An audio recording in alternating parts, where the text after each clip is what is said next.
A minha vida sempre foi assim. Eu, desde pequena, eu fui criada até numa igreja evangélica, até os meus 7, 8 anos, não me lembro direito.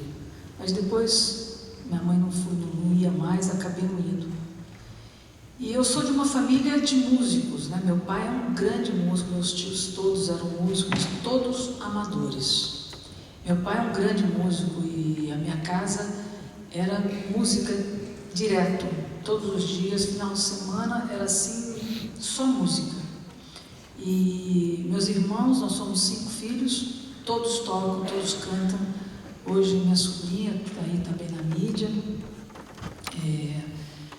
Enfim, todos os pequenos assim, que vão crescendo, eles já tropeçam instrumentos dentro de casa. É muito interessante isso, é bacana, porque é um ambiente feliz, alegre, né? A música tem uma coisa assim de unir as pessoas, né? Independente de língua e situações. Então eu cresci num ambiente desse. E desde pequena, então, eu comecei a sonhar em ser artista, em ser famosa. E eu sempre falava em casa com os meus pais que eu queria ser famosa, né? Mas eles nunca deram crédito, né? E fui crescendo e sempre com aquele sonho, né? De um dia ser famosa, ser rica, andar em limusine, ficar nos hotéis. Eu sonhava com isso. Às vezes eu ia assistir um show e eu ficava me imaginando no palco, aquela, né? Uma coisa maravilhosa. E sempre em casa, meu pai, às vezes, chamava os filhos para tocar, para mostrar para os vizinhos, né, para os amigos, aquela coisa toda. E eu comecei a tocar em festinhas, em escola, e já com os meus 13 anos de idade, mais ou menos, eu comecei a gravar jingle. E de jingle eu comecei a participar de festivais de música popular brasileira no interior de São Paulo, e ali eu comecei a ganhar prêmios, primeiro lugar, segundo, melhor intérprete, aquelas coisas todas. Então eu já comecei a ter familiaridade mais com o palco, com as pessoas, e sempre fui uma pessoa muito exigente, então acho que dava certo porque eu exigia na hora ali do som, tinha que estar bom, tudo tem que estar perfeito. E já quando eu estava na minha adolescência, já um pouco mais, eu resolvi fazer o curso de composição e regência em Campinas. E meus pais moravam no interior de São Paulo, e eu prestei vestibular, e ali eu entrei, então, numa universidade federal, e para surpresa da família, né, eu era uma ovelha negra, então como é que eu iria entrar no primeiro exame que eu fiz, já entrei na faculdade federal, ninguém acreditava. Mas ali graças a Deus eu entrei e comecei a cursar o primeiro ano da faculdade, era a primeira turma desse curso que tem na Unicamp. E ali eu comecei a conviver então com músicos, né, com pessoas diferentes, e comecei a ficar encantada com aquele mundo. E aí um dia eu fui a um bar à noite, tinha um amigo, um colega de classe tocando, e ali ele me convidou para cantar com ele uma música, eu cantei, aí veio o dono do bar, já me contratou, e eu fiquei feliz. Aí no primeiro final de semana que teve, eu fui para minha casa, e a família toda reunida, eu falei, olha, eu fui convidada para cantar num bar à noite em Campinas. Meu pai quase teve um colapso. Imagina, como é que uma filha minha vai ser cantora da noite? Isso não pode, e tal, e reclamou, e falou, mas eu não ouvi, e aceitei, né, o contrato com esse primeiro bar que eu cantei. Lógico que foi o primeiro cano que eu levei na minha vida. Mas eu continuei. Dali eu não desisti, não. E aí, quando já tinha cursado 1, 2 anos, 2 anos da faculdade, eu encontrei um professor meu no corredor da faculdade, e ele falou, Ana, essa faculdade não é para você. Você tem que pegar seu violão, tem que ir para o mundo, tocar, porque isso aqui é muito restrito para você, eu vejo você diferente. E eu abracei o professor, que era tudo que eu queria ouvir na minha vida, era aquilo. Aí eu já fui na secretaria, já vi como é que trancava a matrícula, já tranquei a matrícula, liguei para minha casa, meus pais ficaram muito tristes mais uma vez. E aí me mudei para São Paulo, fui morar com os meus irmãos que faziam faculdade em São Paulo.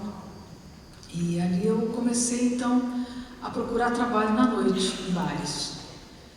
E já no primeiro bar que eu fui lá, toquei, cantei, já fui contratada, enfim, comecei minha vida ali. Aí tocava toda noite praticamente, aí eu achei que poderia fazer em outro lugar também, que ia entrar mais um dinheiro, aí eu poderia me sustentar, porque eu não queria incomodar meu pai, já que ele não estava aceitando muito a minha vida. E então eu comecei a tocar no outro bar, então eu entrava às 10, não, às 11 da noite, meia-noite, até às 4 horas da manhã eu ficava tocando, cantando.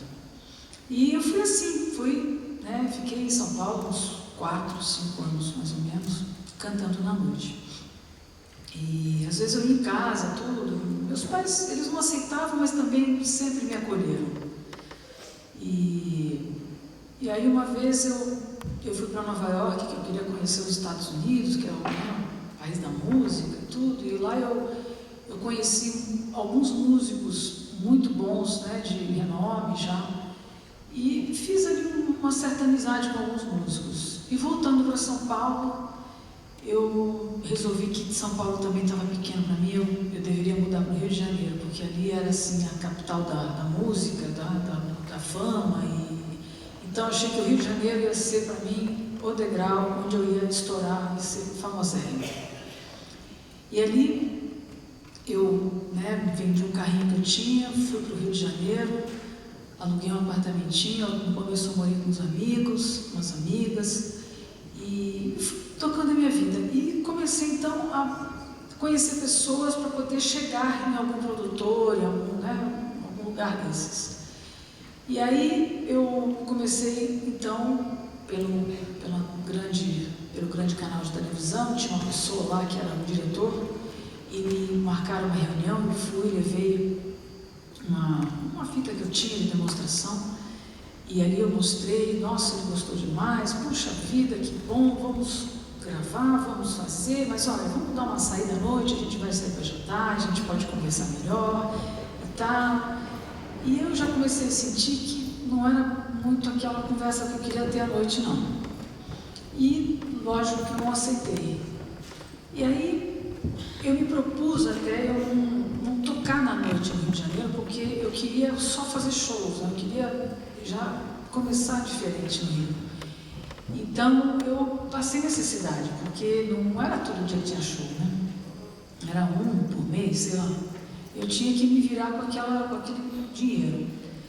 E fui conhecendo mais outras pessoas, e aí eu fui tendo contato e fui vendo como era o mundo do artista, como era o mundo.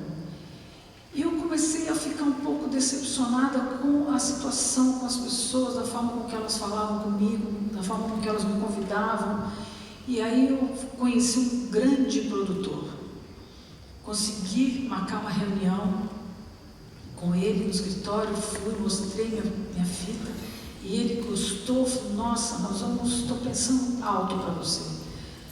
Vai, olha, hoje à noite eu queria que você fosse em casa, eu vou te mostrar umas músicas que eu tenho, que estão tocando na Europa e tudo mais, eu quero que você vá lá aqui para a gente conversar sobre isso. Aí eu resolvi aceitar, porque era na casa dele, eu convidei 2 amigos, e quando toquei a campainha da casa, ele abriu a porta e tinham 2 amigos comigo. E ele ficou achando meio estranho, mas pediu para entrar, e ali eu comecei a conversar, comecei a mostrar mais música, e ele começou a mostrar as músicas. Eu falei, olha, vou te fazer a maior cantora de pop do Brasil. Eu falei, mas eu não sou cantora pop. Ele falou, não, mas você vai se tornar uma cantora pop. Eu falei, mas não é, eu não quero fazer, eu não sei, nem gosto tanto de pop. Não é um trabalho que eu costumo fazer. Ele falou, não, mas você vai, porque você vai ganhar muito dinheiro, você vai ser famosa. E tudo que eu queria ser, aquela pessoa estava falando para mim naquele momento. Mas só que tinha um preço. E esse preço, naquele momento já eu falei que eu não queria. Eu falei, olha, eu não vou gravar essa música porque não tem nada a ver comigo. Eu não posso fazer aquilo que eu não acredito. Mas ele ficou muito, meio bravo assim. Falou, olha, você está pedindo demais. Você não quer fazer sucesso? Eu falei, eu quero. Ele falou, mas não é com a sua música que você faz, com o seu estilo que você vai fazer sucesso. Eu falei, sim, mas eu quero. Ele falou, então não dá certo. Ou uma coisa ou outra. Eu falei, então eu não quero. E saí da casa dele, com os meus amigos, muito bravos, quase me mataram. Você perdeu a grande oportunidade da tua vida, porque você... Nossa! E eu ficava chateada porque não tinha quem me entendesse naquele momento da minha vida. Então tudo que eu falava com as pessoas, eles achavam que eu estava errada. E aí eu fui vendo, fui percebendo que eu não tinha nada a ver com o mundo, nada a ver com a situação. Eu não aceitava as coisas que eles impunham para mim. Eu não queria sair com ninguém, eu não queria gravar pop, eu não queria gravar rock, eu não queria gravar um CD de músicas que eu cantava, que era uma música mais light, né, bossa nova, essa coisa. E fui vendo que não tinha conversa. Se eu quisesse realmente entrar para o mundo da fama, eu teria que pagar um preço. E esse preço era muito alto para mim. Eu, graças a Deus, tive uma educação bastante rígida. E para mim aquilo não fazia parte da minha vida. Eu jamais iria vender o meu princípio. Não tinha negociação. E com isso eu comecei a me sentir inadequada, comecei a me sentir inferior, eu frequentava, às vezes eu ia em alguns coquetéis de lançamento de CD, de festa, via aquelas pessoas todas, e televisão, tudo, eu ficava num canto só observando. E eu fui vendo que eu era inadequada. E aquilo começou a me causar uma tristeza muito grande, muito grande. E eu comecei a sentir que eu precisava de ajuda. Então eu comecei a buscar, fui buscando terapia, conheci uma pessoa no Rio de Janeiro que fez uma terapia comigo, mas era uma terapia também muito forte, muito pesada, daquela que tinha que matar o pai e a mãe, na imaginação, né, lógico. E eu comecei a ficar assustada, eu parei de fazer aquela terapia, aí fui buscar outros meios. Aí comecei a buscar um astrólogo, aí fui no astrólogo, aí fui no cromoterapeuta, comecei, porque eu estava muito mal, e cada dia pior. Teve época da minha vida no Rio de Janeiro que eu simplesmente entrei em depressão profunda. Às vezes eu chegava a ficar no quarto 10, 15 dias sem sair do quarto praticamente, sem tomar banho, sem comer, comendo bolacha com água, porque não tinha sentido a vida para mim. E eu brigava com Deus, porque esse Deus que eu conheci era um Deus que castigava, um Deus bravo, um Deus enérgico, uma coisa que... Então eu falava, por que você deu esse dom para mim? Para eu ficar nessa situação? Para eu estar assim? Aí eu chorava, ficava, aí ligava para a minha astróloga, pelo amor de Deus, me ajuda, eu estou mal. Você tem que buscar um psiquiatra, você tem que tomar remédio, você tem que buscar a tua família. E nada adiantava. E teve momentos assim que eu pensei até em tirar minha vida, porque era uma solidão profunda, porque eu não tinha uma pessoa que pudesse entender aquilo que eu estava sentindo. Ninguém entendia. E essa minha astróloga, que hoje ela é guru de muitos artistas no Rio de Janeiro, falou para mim, olha, eu frequento o Santo Daime, é muito legal, acho que você vai gostar, mas enfim, o que você tanto busca? Eu falei, quero paz. A única coisa que eu busco na minha vida é paz. Ela falou, mas então nós vamos lá, no sábado nós vamos lá, e você vai, enfim, vou te apresentar, e você vai tomar no Santo Daime, tá? Fui no Santo Daime. Tomei a noite inteira aquele líquido horrível, passei mal, e depois aquilo você faz uma viagem no interior, sei lá, e quando eu saí de lá, até que eu não saí mal não, saí bem, mas 2 dias depois eu estava pior do que quando eu tinha entrado lá. Aí ela me falava, não, você tem um amigo meu que é cromoterapeuta, eu ia no cromoterapeuta, aí fui no cromoterapeuta, ele falou, olha, vai na igreja messiânica que você vai tomar uns joelhos 10 dias seguidos, vai no mesmo horário e você vai ver. Aí eu saía do quarto para ir nessa igreja e nada. Aí eu frequentei vários centros espíritas de várias linhas, seitas, religiões. Eu busquei muito, mas muito, e nada tirava aquela angústia que tinha no meu coração. E nessa época eu estava um dia em casa, mal, tocou o telefone, era um dos músicos que eu tinha conhecido em Nova York naquela época que eu fui, ele me convidando para fazer com ele shows na Finlândia, em Helsinki. Nossa, a hora que eu vi aquilo, eu falei, não estou acreditando, né? Acho que agora, nossa, ele falou, olha, você vem para Nova York, nós nos encontramos, a gente vai para lá, vai ser um festival de jazz. Bom, fui para Nova York, encontrei, a gente ensaiou, fomos para a Finlândia, fiquei uma semana em Helsinki, fizemos 4 festivais lá.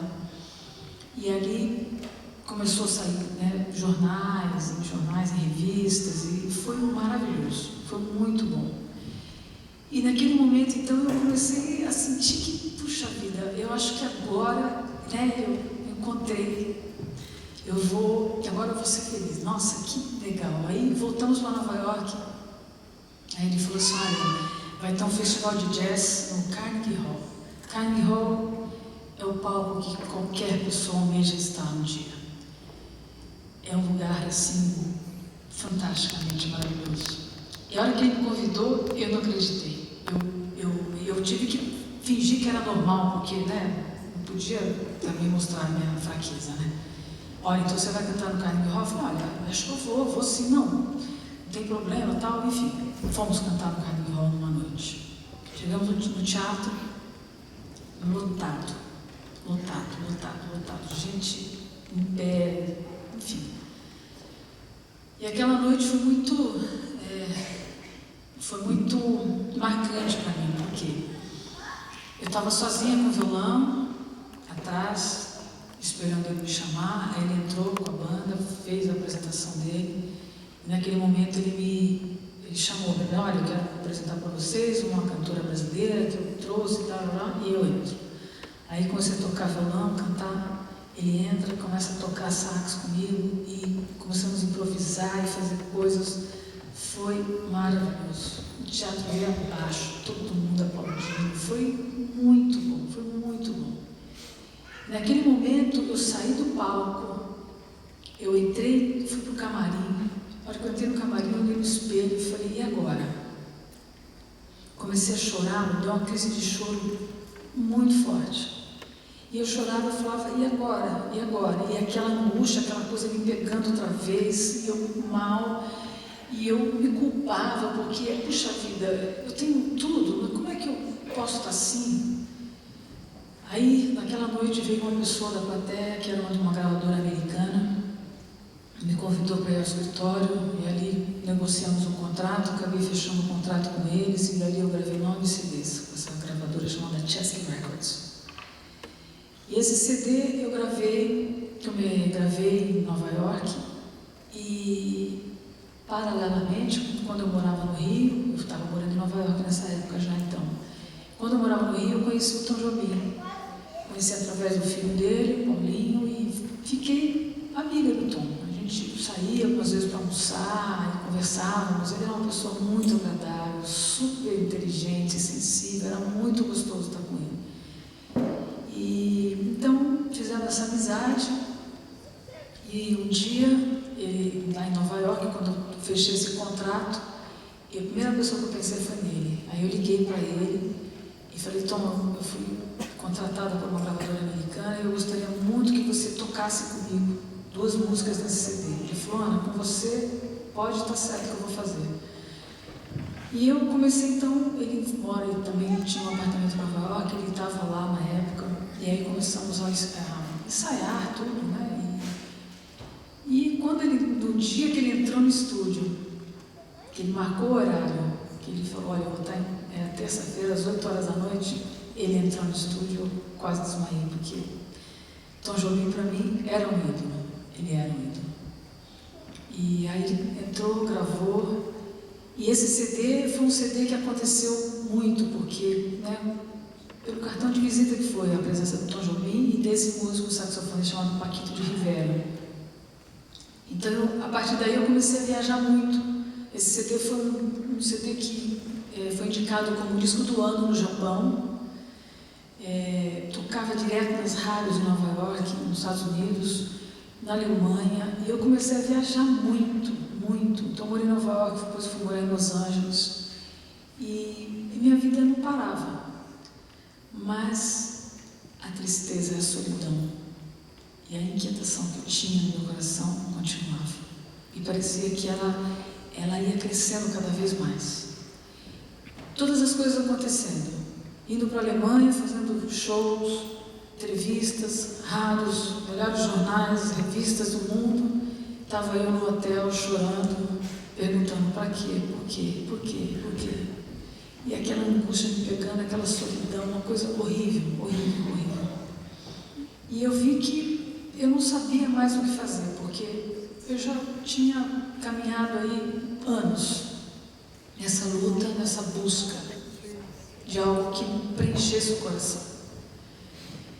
Eu já não estava crendo mais em nada, porque nada satisfazia, né? Tudo que eu perguntava, eu ia nos lugares, eu começava a fazer perguntas, essas respostas não tinham sentido, eu não via sentido nenhum. Então, eu comecei a não ter mais o gosto de cantar, de compor, de nada. Eu me afastei da música, comecei a me afastar da música. Então, às vezes eu ia gravar e era uma coisa automática, porque eu não sentia mais nada. E isso foi assim durante mais de 20, 25 anos, quase 30 anos da minha vida, essa busca. Eu não aguentava mais. Aí eu saí de Nova York e vim morar no Brasil. Morei na Suíça também há um tempo. Depois eu voltei para o Brasil, vim morar em São Paulo. Aí eu conheci, que hoje é meu esposo, Marcelo. E juntos, né, eu comecei a buscar com ele também. Né? Falei, puxa, a gente podia ir em tal lugar, ele ia comigo, a gente ia juntos. Quando nasceu nossa primeira filha, Vitória, eu falei, nossa, a gente não pode ficar sem uma religião, ter um filho nesse mundo sem uma religião. Aí frequentamos algumas igrejas, alguns lugares, mas nada batia. E uma vez um amigo dele, que morava nos Estados Unidos, foi passar uns dias em casa, e chegando em casa, achei uma pessoa diferente. E foi engraçado porque quando ele desceu do carro, a hora que eu olhei para ele, eu me emocionei. Eu vi esse rapaz e me emocionei. Eu achei muito estranho. Aí ele entrou, tudo era uma época da Copa, né? O pessoal bebendo cerveja, vendo o jogo, e ele não bebia. Eu falei, nossa, mas nunca vi um homem que não bebesse na minha vida. Não tinha conhecido até então. E eu achei ele esquisito. Eu comecei a perguntar algumas coisas para ele, e ele foi falando que ele era crente, ele era, né? E especificamente ele era adventista. Aí ele nos deu uma Bíblia e falou, olha, minha irmã tem um estudo bíblico, um grupo de estudos aqui em São Paulo, e seria interessante vocês, né, participarem. Eu no começo eu falava, não, estudar Bíblia não, por favor, Bíblia, eu já fiz tanta coisa na minha vida, a Bíblia para mim era uma coisa assim, muito bitolada, de pessoas, sabe, que não tinham noção do mundo, vou pedir perdão por falar isso, mas até de ignorância. Eu não gostava da Bíblia, e nunca tinha pego uma na minha mão. E aí, ele, não contente de eu não ter aceitado o convite, chamou a irmã dele em casa. Eu conheci a irmã, o cunhado, tudo, achei uma família tão bacana. Eu falei, nossa, mas eles são bacanas, então deve ser bom essa coisa de Bíblia. E resolvi aceitar o convite. Aí fui à casa deles, uma semana, eles me apresentaram para uma pessoa, falou, tudo que você tiver a perguntar, pergunta para essa pessoa aqui, ele vai te responder. Aí ele sentei, meu marido também estava do lado, e a gente começou a conversar e comecei a perguntar, parecia uma metralhadora, ansiosa, e ele foi respondendo. Eu até então, eu nunca tinha ouvido uma pessoa responder com tanta clareza, com tanta convicção, com tanta simplicidade, que eu fiquei encantada com aquilo. Ele falava, olha, Deus pensa assim, pegava a Bíblia, olha, Deus tem um sonho para você, olha, ele faz assim, ele tá. E começou a mostrar, e eu fiquei maravilhada. Um dia, realmente, eu fiquei. Aí, ele falou, olha, semana que vem eu vou estar aqui outra vez, se vocês quiserem, eu falei, não, já está marcado, eu venho aqui. E comecei a ficar ansiosa para chegar aquele dia. E quando Deus começou a se revelar para mim, naquela primeiro encontro, eu já senti ali que a minha vida já tinha uma grande luz no final do túnel. E eu comecei comecei a sentir uma paz, é como se, sabe, você estivesse num deserto 30 anos, de repente aparecesse um copo d'água. O que você faria? Né? Era isso que eu estava sentindo. E a hora que eu tomei essa água, realmente, essa água foi a que Jesus falou, né? A água da vida. Essa água é que tem transformado a minha vida. E eu, até então, depois disso, eu nunca mais tive depressão. Jesus foi entrando na minha vida como uma luz, como um farol, como uma bússola, e começou a dirigir minha vida, meu casamento, a minha vida com a minha família, e eu comecei a sentir tudo diferente. Parecia que o mundo começou a ter cor. E a paz que eu tanto busquei durante todos esses anos da minha vida, eu encontrei através de Jesus na Bíblia. Agradeço a Deus porque a minha vida tem mudado todos os dias. Todos os dias é uma novidade, é um milagre, Então, quando eu acordo de manhã, hoje, e tenho minha comunhão, é como se eu bebesse aquele copo de água novamente, e aquilo me dá forças para enfrentar o dia. E quando eu comecei a estudar a Bíblia com João Paulo, com essa pessoa, eu comecei a ter vontade, o desejo de compor outra vez. E aí, pela primeira vez, assim, depois de muitos anos, eu compus a primeira canção que fala do amor de Deus.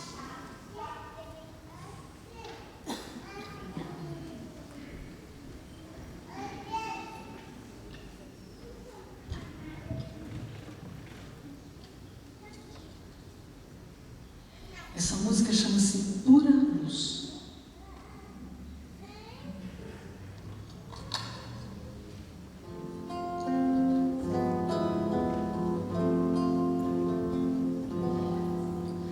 Pura luz penetrando em mim,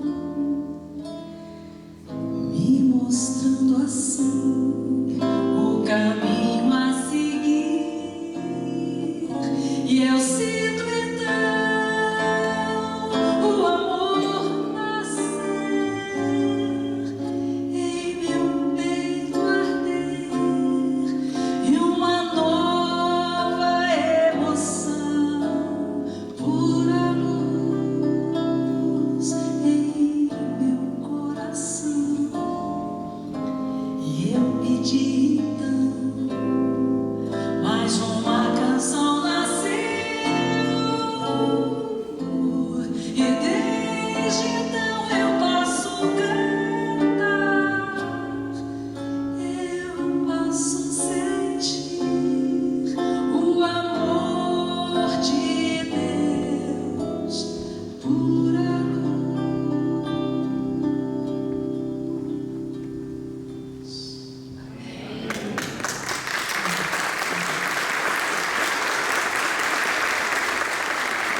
É essa luz que guia a minha vida hoje.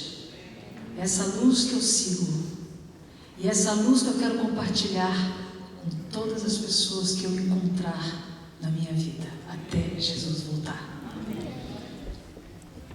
Tem mais uma canção que nasceu nessa época. Eu acho que nesse momento, quando eu compus essa música, eu senti que eu me converti. Caminho a Cristo, meu Jesus, quero te dar o meu coração, quero deixar a minha vida no leme das tuas mãos, e só louvar a ti, meu Pai, até o Senhor voltar. Pode usar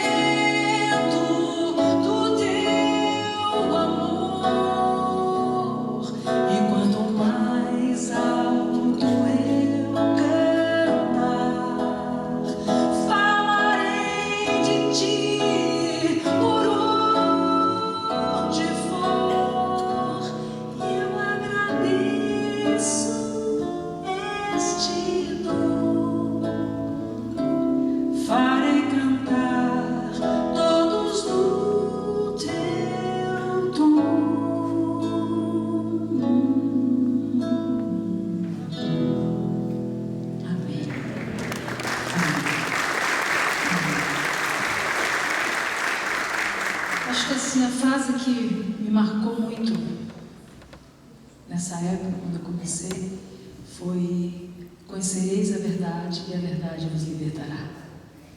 E essa verdade me libertou daquele peso, daquela escuridão, da solidão, da inferioridade, das trevas. Eu sou uma mulher livre em Jesus Cristo hoje. Esse Jesus que quer guiar a minha vida e a tua vida é o mesmo Deus, é o mesmo maravilhoso Deus. Basta a gente querer, basta a gente entregar o coração. Não é nada para ter a vida eterna, não é nada.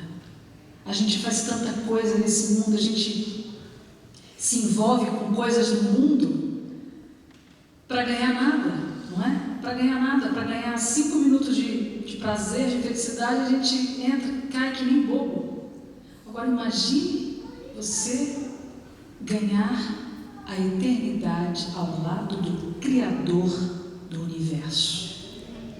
É maravilhoso.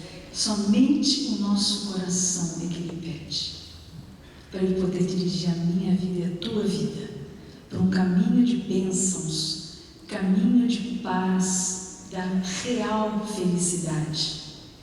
Todos passamos por dificuldade, eu passo ainda hoje por muitas dificuldades, mas eu sei que tem um Deus que cuida de mim. Eu sei que no momento certo Ele vai resolver esse problema, eu tenho certeza disso, e eu descanso nele, porque é só Ele que pode, ninguém mais pode, ninguém mais pode. É esse Deus.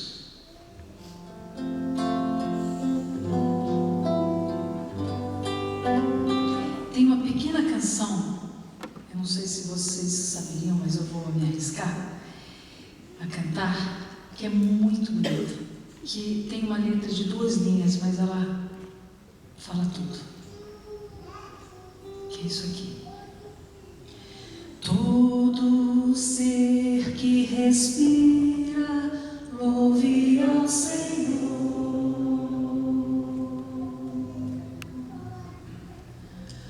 Todo ser que respira, louve ao Senhor.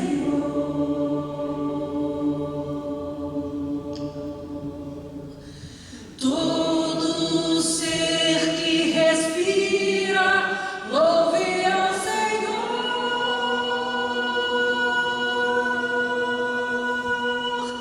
Todo ser que respira, louve ao Senhor. Quero viver a vida cantando em louvor a Jesus, em louvor a Jesus. Quero viver testificando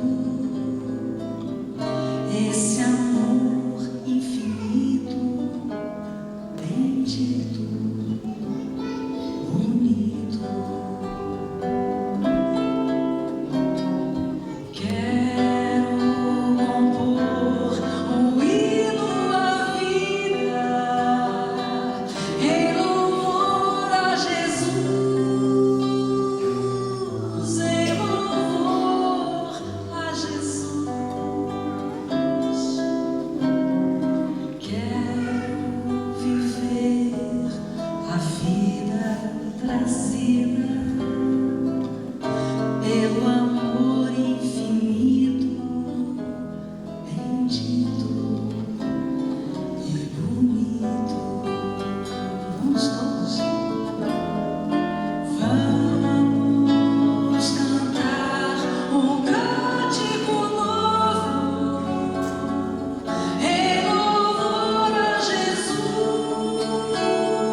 instrumento mais lindo que Deus inventou, criou, foi a voz.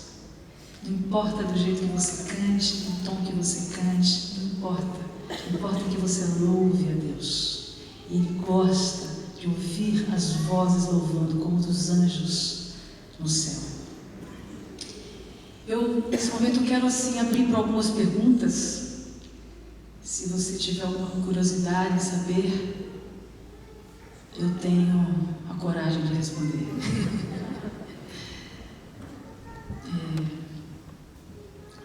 Vocês são envergonhados assim mesmo ou não? O primeiro que fizer a pergunta vai ganhar o CD. Pronto. E agora? E agora? Como é que é seu nome? Rafael. Pronto, Rafael ganhou.